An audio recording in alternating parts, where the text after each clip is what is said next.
estruendo de la multitud, la adrenalina de la competencia. A veces todo termina en un parpadeo. Para estos deportistas, el juego que amaban se transformó en su capítulo final. En esta estremecedora mirada a quienes partieron antes que sus seguidores, descubrimos historias donde el talento se truncó en la delgada línea que separa la gloria de la tragedia. Fallecimientos que sacudieron el mundo del deporte y cambiaron para siempre la percepción de seguridad. El 21 de junio de 2008, ese verano, en el Englishtown Raceway Park de Nueva Jersey, miles de aficionados se congregaron, llenos de expectativa y entusiasmo. Las carreras de aceleración no eran simplemente un deporte, eran un desafío de velocidad, destreza y coraje.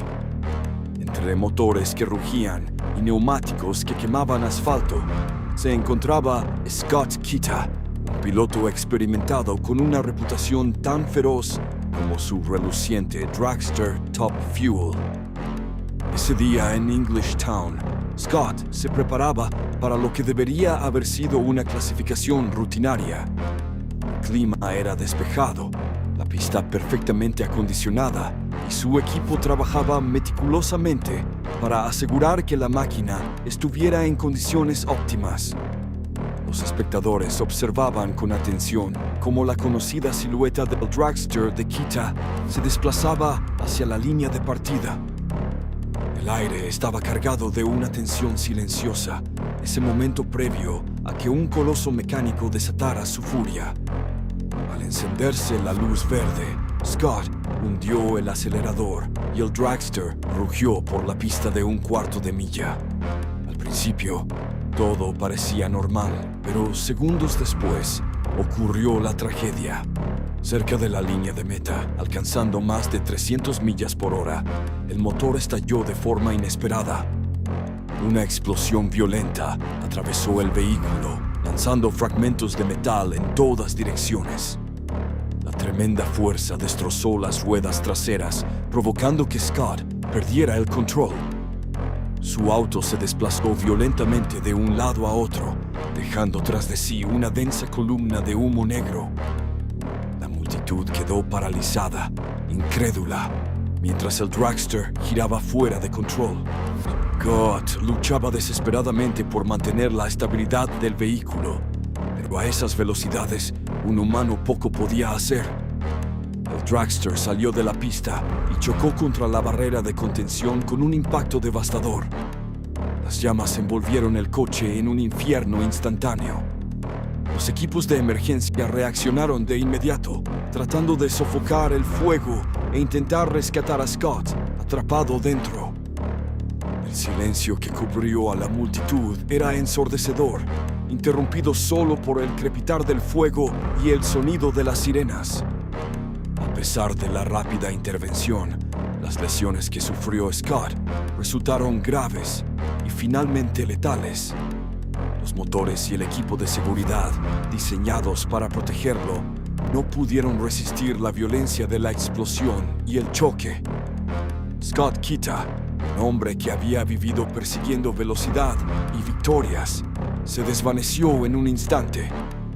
Tras el accidente, la gente no solo cuestionó cómo falló el motor, comenzaron a reflexionar sobre los riesgos extremos de las carreras de aceleración. El deporte consiste en ir cada vez más rápido, pero el accidente de Scott mostró que existen límites infranqueables. Su última carrera no fue simplemente un fatal incidente. Fue un recordatorio de que incluso los mejores pilotos no son invulnerables. La memoria de Scott pasó de ser un registro de victorias a un testimonio de que detrás de cada máquina veloz hay una persona enfrentando un peligro real cada segundo que compite. Pasemos ahora al 19 de julio de 1982 en Roma, Italia. Vladimir Smirnov, una estrella soviética de esgrima de 28 años, competía en el campeonato mundial. La arena vibraba con la emoción de los espectadores reunidos para ver a los mejores esgrimistas del planeta. Smirnov, medallista olímpico de oro en florete, se enfrentó al alemán occidental Matthias Baer en lo que debería haber sido un encuentro rutinario entre dos competidores de élite. Nadie podría haber previsto que en cuestión de segundos un accidente inesperado transformaría para siempre el mundo de la esgrima.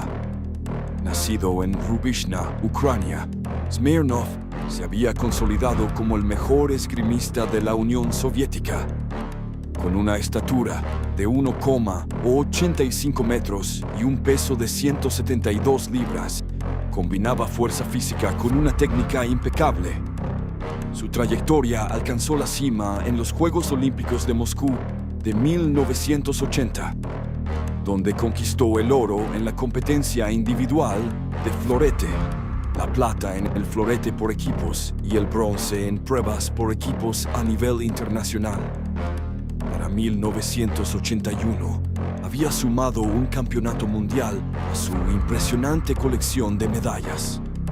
Aquel fatídico día en Roma, Smirnov se preparó para el combate equipado con su protección habitual, una máscara de malla metálica, un peto reforzado y su uniforme blanco de esgrima. El duelo comenzó como tantos otros, con ambos campeones intercambiando ataques y defensas con movimientos precisos y calculados. De repente, durante un intenso intercambio, los dos esgrimistas atacaron al mismo tiempo, buscando establecer lo que en esgrima se llama el derecho de paso. Smirnov intentó desviar la espada de Baer con una parada ascendente, pero Baer la esquivó. Al chocar, la hoja de aluminio de Baer se fracturó al impactar contra el peto de Smirnov. La espada rota, ahora dentada y afilada, siguió su impulso con la embestida de Baer, atravesando la máscara de Smirnov y penetrando su ojo, adentrándose profundamente en su cerebro. La arena quedó en silencio mientras Smirnov se desplomaba sobre la pista. El personal médico corrió hacia él mientras los espectadores horrorizados y los demás competidores observaban con incredulidad. Baer quedó paralizado, devastado por lo ocurrido. No era simplemente un accidente deportivo, no una tragedia que lo perseguiría toda su vida. Smirnov fue trasladado de inmediato a un hospital cercano, donde los cirujanos trabajaron desesperadamente para salvarlo. La espada rota había provocado daños cerebrales severos. A pesar de estar conectado a soporte vital, los médicos pronto determinaron que carecía de actividad cerebral. Durante 9 días agonizantes, Smirnov permaneció con asistencia vital mientras el mundo de la esgrima rezaba por un milagro. El 28 de julio de 1982, Vladimir Smirnov fue declarado fallecido. La noticia conmocionó al ámbito deportivo internacional. La Unión Soviética había perdido a uno de sus campeones más destacados y la esgrima vivió su momento más trágico. Baer, aunque exonerado de cualquier responsabilidad, cargó con la carga emocional del incidente. Abandonó temporalmente la esgrima, pero regresó para ganar la plata en los Juegos Olímpicos de Los Ángeles 1984 y posteriormente se convirtió en director del Centro de Entrenamiento de la Federación Alemana de Esgrima, dedicándose a mejorar la disciplina. La muerte de Smirnov marcó un antes y un después en materia de seguridad. La Federación Internacional de Esgrima revisó de inmediato las normas del equipo. Las hojas de acero al carbono fueron sustituidas por acero Maraging, mucho menos propenso a romperse. Las máscaras fueron reforzadas con materiales más resistentes y los uniformes incorporaron Kevlar o nylon de alta resistencia. Se estableció un nuevo estándar de perforación para las máscaras, exigiendo que soporten 12 kilogramos de presión, así como restricciones para la antigüedad del equipo. Estudios posteriores mostraron que estos cambios hicieron de la esgrima un deporte significativamente más seguro que muchos otros populares, encontrándose tasas de lesión 50 veces superiores en el fútbol. En los últimos 100 años, no se han registrado muertes en la esgrima estadounidense ni mundial desde el caso de Smirnov, con solo 7 casos confirmados en competiciones o entrenamientos. Hoy, la esgrima es considerada una de las disciplinas competitivas más seguras, en gran medida gracias a las mejoras impulsadas tras la muerte de Smirnov. Su trágico fallecimiento, aunque devastador, salvó incontables vidas. El legado de Vladimir Smirnov perdura no solo en sus medallas y la destreza exhibida, sino en un deporte que se volvió más seguro gracias a él.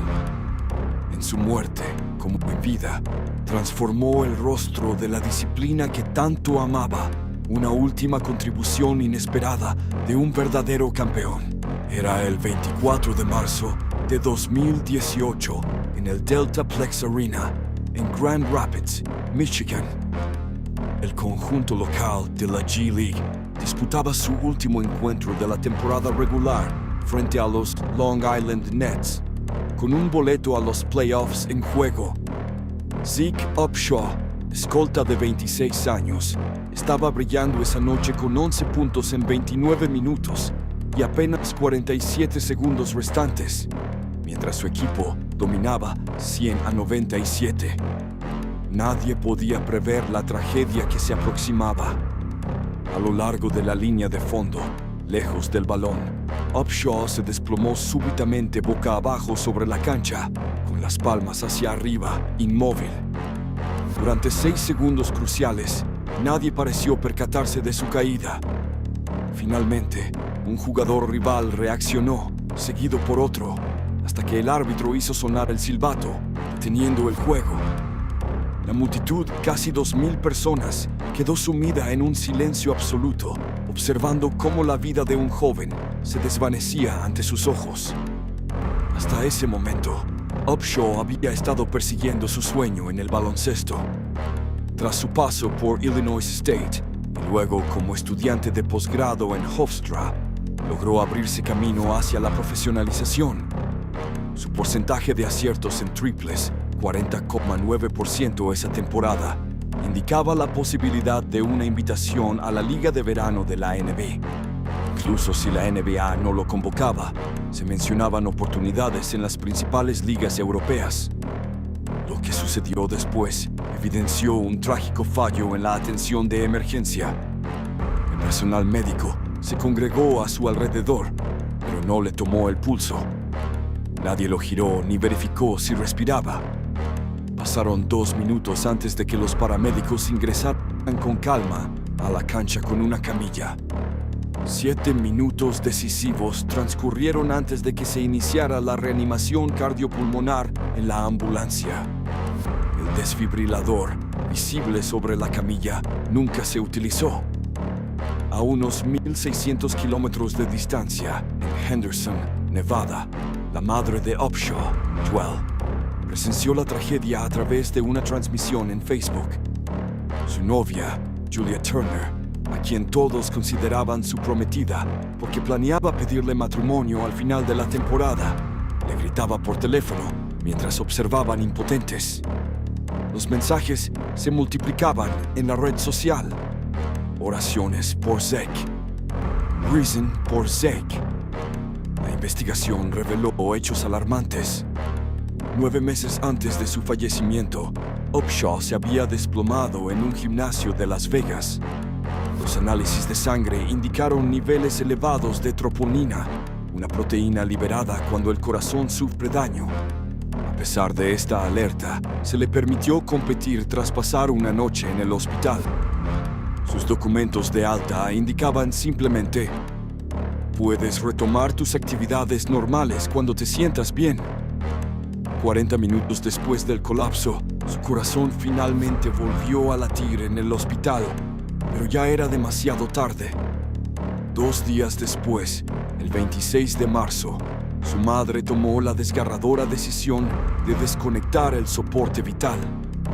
La autopsia reveló que padecía una enfermedad cardíaca no detectada, a pesar de 3 exámenes previos en los 16 meses anteriores. Su funeral reunió a más de 1,000 personas en el sur de Chicago. Un concejal y el exsecretario de Educación de Estados Unidos, Arne Duncan, pronunciaron palabras de homenaje. Upshaw fue enterrado en el legendario cementerio Oakwood, cerca de la tumba de Jesse Owens, como último tributo a un joven criado por una madre soltera que había forjado su camino hacia el baloncesto profesional. La muerte de Zach Upshaw provocó cambios sustanciales en los protocolos médicos de la G League.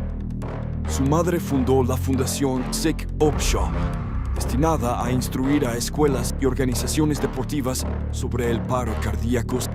Su mensaje fue simple pero vital. Cuando alguien se desploma, asuma primero un problema cardíaco.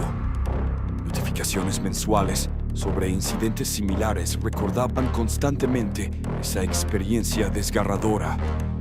La tragedia de Upshaw no se limitó a la pérdida de un atleta prometedor. También evidenció fallas sistémicas en la atención médica y la respuesta de emergencia. Su fallecimiento demostró cómo los primeros minutos tras un colapso cardíaco pueden definir la vida o la muerte. Puede representar la línea que separa la vida de la muerte. Aunque otros deportistas han sobrevivido a colapsos similares desde entonces, la historia de Upshaw sigue siendo un recordatorio aleccionador sobre la importancia de los protocolos médicos adecuados. Su legado continúa vivo a través de la fundación que lleva su nombre, dedicada a garantizar que, cuando un atleta se desplome, haya alguien preparado para actuar de inmediato para protegerlo. No pudieron resistir la violencia de la explosión y el choque. Scott Kita, un hombre que había vivido persiguiendo velocidad y victorias, se desvaneció en un instante. Tras el accidente, la gente no solo cuestionó cómo falló el motor, comenzaron a reflexionar sobre los riesgos extremos de las carreras de aceleración. El deporte consiste en ir cada vez más rápido, pero el accidente de Scott mostró que existen límites infranqueables. Su última carrera no fue simplemente un fatal incidente. Fue un recordatorio de que incluso los mejores pilotos